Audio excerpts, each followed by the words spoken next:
Class 9 আমরা এখন ইতিহাস নিয়ে আলোচনা করব। এর আগের দিন আমাদের 3rd চ্যাপ্টার শেষ হয়ে গেছে। আজকে আমরা আমাদের 4th চ্যাপ্টার থেকে আমাদের পড়া শুরু করব। তো 4th চ্যাপ্টারে আমাদের কি আছে? শিল্প বিপ্লব, উপনিবেশবাদ এবং সাম্রাজ্যবাদ।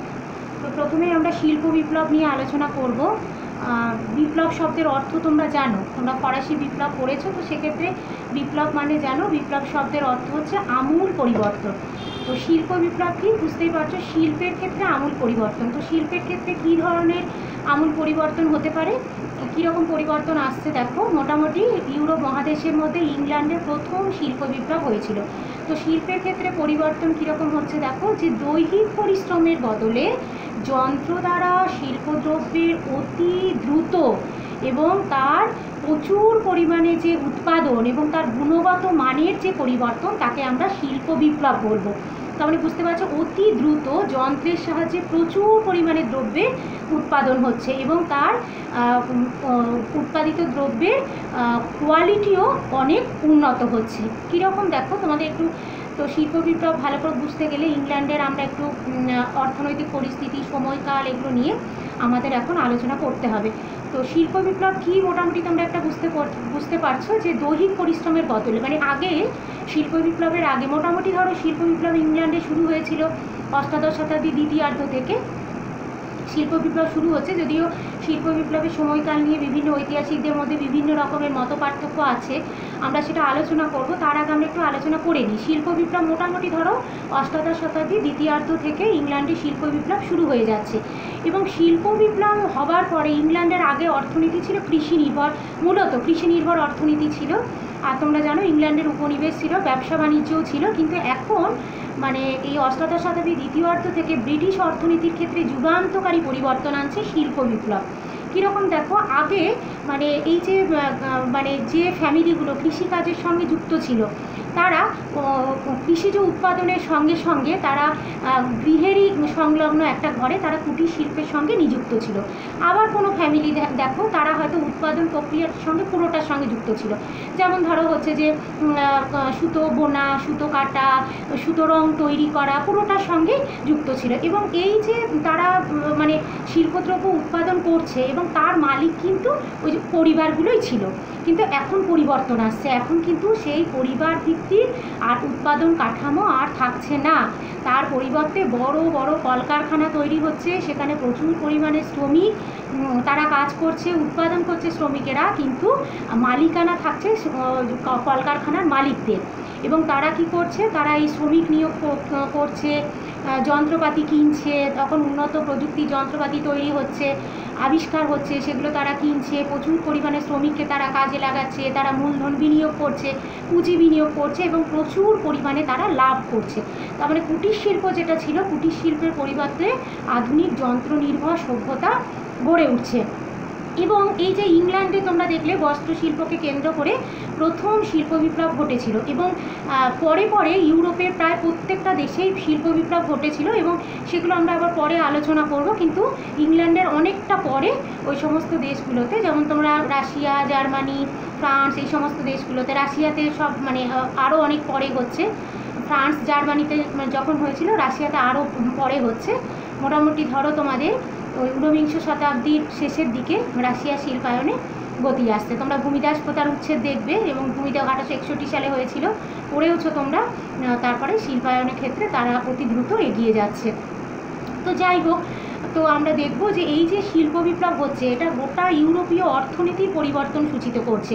কৃষি নির্ভর অর্থনীতি থেকে শিল্প নির্ভর অর্থনীতিতে রূপান্তরিত হচ্ছে ইউরোপীয় অর্থব্যবস্থা। এবং এই যে শিল্প মানে তৈরি, মানে শিল্পজাত দ্রব্যাদি তৈরি হবে, তার জন্য দরকার প্রচুর পরিমাণে কাঁচামালের, এবং সেই কাঁচামাল জোগাড় করা এবং উৎপাদিত দ্রব্য বিক্রি করার জন্য প্রশস্ত বাজারের প্রয়োজন হচ্ছে। এবং এই কাঁচামাল জোগাড় করা এবং এই উৎপাদিত দ্রব্যাদি বিক্রি করার জন্য প্রত্যেকটা দেশ উপনিবেশ দখলের লড়াইয়ে নামছে।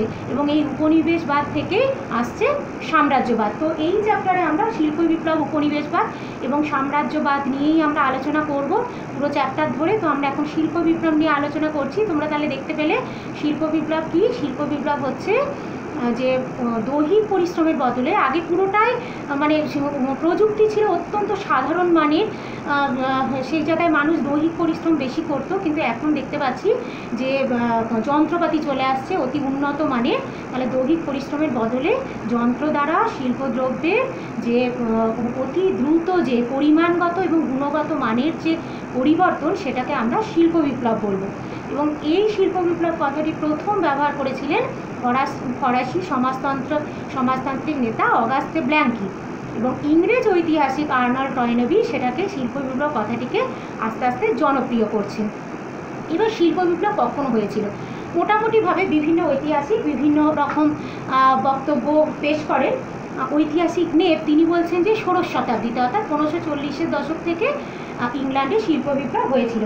ব্রিটিশ ঐতিহাসিক আর্নল্ড টয়নেবি বলছেন 1760 খ্রিস্টাব্দ নাগাদ ইংল্যান্ডে, দেখো আমি একটা চার্টের মাধ্যমে লিখে এনেছি, দেখো 1760 খ্রিস্টাব্দ নাগাদ ব্রিটিশ ঐতিহাসিক আর্নল্ড টয়নেবি বলছেন যে ইংল্যান্ডে শিল্প বিপ্লব শুরু হয়েছে। আবার ফিলিস ডিন হবসবর্ন এরা বলছেন 1760 থেকে 1780 খ্রিস্টাব্দের মধ্যে ইংল্যান্ডে শিল্প বিপ্লব শুরু হয়েছে। তো বিভিন্ন ঐতিহাসিক বিভিন্ন বক্তব্য মনে করেন যে কখন শিল্প বিপ্লব তো কোনো একটা নির্দিষ্ট তারিখ বা নির্দিষ্ট সময়ে হয়নি, কয়েক দশক ধরে এই উন্নত প্রযুক্তির আবিষ্কার হয়েছিল, তো কয়েক দশক ধরেই এই শিল্প বিপ্লব চলেছিল। তো সাধারণভাবে মনে করা হয় যে অষ্টাদশ শতাব্দীর দ্বিতীয়ার্ধ থেকে একদম সেই বিংশ শতাব্দীর প্রথমার্ধের মধ্যেই শিল্প বিপ্লবের সূচনা, বিকাশ এবং সমাপ্তি ঘটেছিল। এবং ইউরোপের অন্যান্য দেশে শিল্প বিপ্লব আরও পরে ঘটেছিল, সেগুলো আমরা আলোচনা করব। আচ্ছা, এবার আমরা আলোচনা করব যে ইউরোপীয় মহাদেশের মধ্যে ইংল্যান্ডেই প্রথম কেন শিল্প বিপ্লব ঘটেছিল। আর ইংল্যান্ডে শিল্প বিপ্লব প্রথম ঘটেছিল বস্ত্র শিল্পের ক্ষেত্রে, আর সেই কারণগুলো আমরা একে একে আলোচনা করব। প্রথমে একটা কী বলছে দেখো, ইংল্যান্ডের ভৌগোলিক অবস্থান, ইংল্যান্ডের চারিদিকে সমুদ্র দ্বারা ইংল্যান্ড বেষ্টিত, এর ফলে পরিবহনের সুবিধে ছিল। আর অন্যদিকে কি হয়েছিল দেখো, এখানকার আবহাওয়া ছিল স্যাঁতসেঁতে নাতিশীতোষ্ণ, এবং এই আবহাওয়া শিল্পের জন্য অনুকূল পরিবেশের রচনা করেছিল। আচ্ছা, আমরা একটা আলোচনা করলাম ইংল্যান্ডের চতুর্দিক ছিল সমুদ্র দ্বারা বেষ্টিত, এর ফলে অভ্যন্তরীণ ক্ষেত্রে এবং বহির্বাণিজ্যের ক্ষেত্রেও এই তাদের উন্নত নৌবহর ছিল, বন্দর ছিল, যাতায়াতে মানে জলপথে তারা অত্যন্ত কম খরচে তারা যাতায়াত করতে পারত। আচ্ছা, আরেকটা জিনিস কি, শিল্প বিপ্লবের জন্য প্রয়োজন হচ্ছে যে কাঁচামাল, মূলধন এবং প্রশস্ত বাজার। কাঁচামাল তোমরা জানো যে ইংল্যান্ড তো এশিয়া, আফ্রিকা, উত্তর আমেরিকা জুড়ে তা বিশাল সাম্রাজ্য গড়ে তুলেছিল, উপনিবেশ স্থাপন করেছিল। এই সমস্ত উপনিবেশগুলো থেকে একদম অতি সস্তায় তারা কাঁচামালের যোগান দিত এবং উৎপাদিত দ্রব্যাদি এই সমস্ত উপনিবেশগুলোতে বিক্রি করতো। তাদের প্রশস্ত বাজারের তাদের কোনো অসুবিধা হয়নি। আর তোমরা ক্লাস 8-এ তো অবশিল্পায়ন পড়েছো, তোমরা জানো তো যে ভারতীয় শিল্প ব্যবস্থা, কুটির শিল্প ধ্বংস হয়ে গেল, তার কারণই কিন্তু ছিল ইংল্যান্ডের শিল্প বিপ্লব। নানা রকম বৈষম্যমূলক নীতি নিয়ে তারা ভারতের শিল্প ব্যবস্থাকে ধ্বংস করে দিয়েছিল। 1813-র আগে তোমরা জানো যে ভারত যেখানে রপ্তানিকারক দেশ ছিল, ভারত সেখানে আমদানিকারক দেশে পরিণত হলো। ইংল্যান্ডের কলকারখানায় তৈরি দ্রব্যাদিতে গোটা ভারতের বাজার ছেয়ে গেছিল। এবং শুধু ভারত নয়, এইভাবে ইংল্যান্ড তার সমস্ত উপনিবেশগুলোতে বাজার দখল করে নিয়েছিল এবং এখান থেকেই উপনিবেশগুলো থেকে কাঁচামাল নিয়ে যেত। আচ্ছা, আরেকটা মূলধন, ইংল্যান্ডের ব্যবসায়ীরা এই সমস্ত উপনিবেশগুলিতে ব্যবসা বাণিজ্য করে প্রচুর পরিমাণে মুনাফা লাভ করেছিল এবং তাদের হাতে এই যে পুঁজি সঞ্চিত হয়েছিল, সেই পুঁজি তারা শিল্পের কাজে তারা বিনিয়োগ করেছিল। আচ্ছা, আরেকটা জিনিস আমরা দেখব যে ইংল্যান্ডে শিল্পের জন্য বড় বড় কলকারখানা তৈরি হচ্ছে, তো প্রচুর পরিমাণে শ্রমিকের দরকার, তো এখানে শ্রমিকের কিন্তু অভাব হয়নি। 16 শতক থেকে এখানে হচ্ছে যে কৃষি জমিকে বেড়া দিয়ে দিয়ে সেখানে ভেড়া চাষ করা হতো। এর ফলে প্রচুর পরিমাণে কৃষি জমিকে পশু চারণ ভূমিতে পরিণত করা হয়েছিল এবং বহু কৃষক সেখানে বেকার হয়ে গেছিল। এই যে বেকার কৃষক, এদেরকে কলকারখানায় শ্রমিকের কাজে নিযুক্ত করা হয়েছিল। সুতরাং সুলভ শ্রমিক যোগান শিল্প বিপ্লবের ক্ষেত্রে অত্যন্ত অপরিহার্য, যেটা আমরা দেখব যে ইংল্যান্ডে কিন্তু এই সুলভ শ্রমিকের কোনো রকম কোনো অভাব হয়নি। আচ্ছা, আরেকটা জিনিস আমরা দেখবো যে এই সময় মধ্যবিত্ত শ্রেণী 1640 খ্রিস্টাব্দ নাগাদ ইংল্যান্ডে যে গৃহযুদ্ধ ঘটেছিল, তার ফলে সেখানে মধ্যবিত্ত শ্রেণীর ক্ষমতা বৃদ্ধি পেয়েছিল। তারা সরকারের ওপর চাপ দিচ্ছিল যে কিভাবে হচ্ছে যে শিল্পের উন্নয়নের জন্য সরকারকে বাধ্য করছিল নানা রকম ব্যবস্থা গ্রহণ করতে। আরেকটা জিনিস দেখো, ইংল্যান্ড ছিল প্রাকৃতিক সম্পদে সমৃদ্ধ। সেখানে কয়লা, লোহা, টিন, তামা এই সমস্ত প্রচুর পরিমাণে প্রাকৃতিক সম্পদ ছিল, যে সম্পদগুলোকে তারা শিল্প বিপ্লবের জন্য কাজে লাগাতে সক্ষম হয়েছিল। আচ্ছা, আরেকটা জিনিস আমরা দেখব যে এই সময় উন্নত প্রযুক্তির আবিষ্কার হয়েছিল, যে হঠাৎ করে একটা দিনেই বা একটা নির্দিষ্ট সময়ে আবিষ্কৃত হয়েছিল তা কিন্তু কয়েক দশক ধরে ইংল্যান্ডে হচ্ছে যে উন্নত প্রযুক্তির উন্মেষে নতুন নতুন যন্ত্রপাতি তৈরি হয়েছিল। আমরা একটা চার্টের মাধ্যমে এটা করে এনেছি আমি, এখানে তোমরা দেখো। এই যে শিল্প প্রযুক্তির বিপ্লব কীরকম আসছে দেখো, বৈজ্ঞানিক আবিষ্কর্তার সময়কাল এখানে লিখেছি। উড়ন্ত বাপু আবিষ্কার করেছিলেন জন কে 1733, লোহা গলা বা চুল্লি জন স্মিটন 1760 খ্রিস্টাব্দে, স্পিরিং জেনি হারগ্রিভ 1765 খ্রিস্টাব্দে, ওয়াটার ফ্রেম আর্টরাইট 1769 খ্রিস্টাব্দে। এগুলো মূলত সুতো কাটা, বস্ত্র বয়ন, হ্যাঁ, এই সমস্ত যন্ত্রপাতি এগুলো। বিউল স্যামুয়েল ক্রম্পটন 1779 খ্রিস্টাব্দ। বাষ্পীয় ইঞ্জিন তোমরা জানো, বাষ্পীয় ইঞ্জিন করেছিল জেমস ওয়াট 1769 খ্রিস্টাব্দে। পাওয়ার লুম কার্টরাইট 1785 খ্রিস্টাব্দে। পিচ রাস্তা পরিবহনের ক্ষেত্রে তোমরা দেখলে জলপথে খুব কম খরচে যাতায়াত হতো, তাদের উন্নত নৌবহর ছিল। তারপর মানে অভ্যন্তরীণ বহির্বাণিজ্য দুটোই খুব সুবিধে হতো, যেহেতু চারিদিকে হচ্ছে সমুদ্র বেষ্টিত ছিল, এখানে প্রচুর খাল ছিল, জলাশয় ছিল। কিন্তু এরপর আমরা দেখব যে স্থলপথেও কত উন্নত যাতায়াত ব্যবস্থা চলে আসছে। পিচ রাস্তা আবিষ্কার করছে টেলফোর্ড ও ম্যাকডাম 1811 খ্রিস্টাব্দে। বাষ্পচালিত রেল ইঞ্জিন জর্জ স্টিফেনসন 1814। এখানে একটা জিনিস মনে রেখো, খুব মানে এগুলো তোমরা ভুল করো, বাষ্পীয় ইঞ্জিন কিন্তু জেমস ওয়াট, আর বাষ্পচালিত রেল ইঞ্জিন হচ্ছে George Stephenson. Safety lamp Humphry Davy 1815 খ্রিস্টাব্দে। আগে খনিতে কাজ করতে গেলে প্রায়ই আগুন লেগে যেত, তো এখন হচ্ছে যে এই সেফটি ল্যাম্প আবিষ্কার করলেন হামফ্রে ডেভি, তার ফলে খনিতে কাজ করাও অনেক সহজ হয়ে গেল।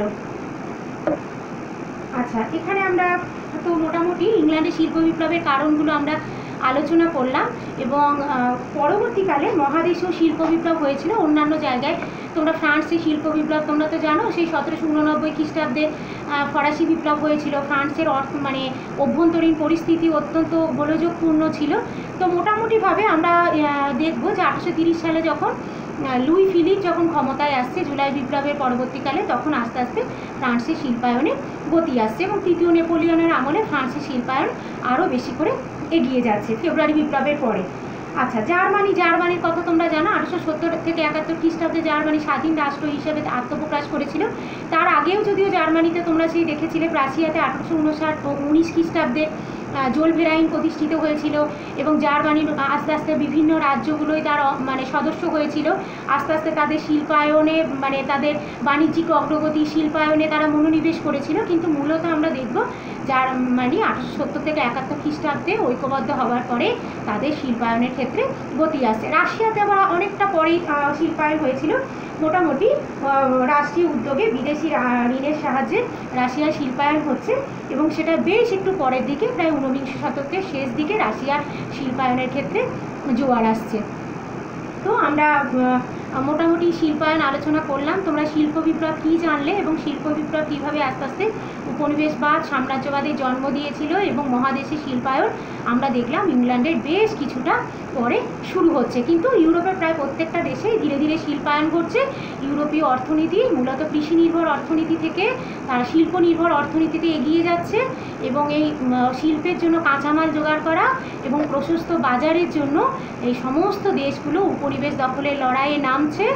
এবং আমরা দেখব যে পরবর্তীকালে যে তোমরা প্রথম বিশ্বযুদ্ধের যে হয়েছিল 1914 থেকে 18, তোমরা তার একটা কারণ কিন্তু দেখবে উপনিবেশ দখলের লড়াই, উপনিবেশবাদ এবং হচ্ছে যে সাম্রাজ্যবাদ। আজকে এই পর্যন্ত। আমরা পরের দিন আবার ইংল্যান্ড এবং মহাদেশের শিল্প বিপ্লবের তুলনামূলক আলোচনা করব।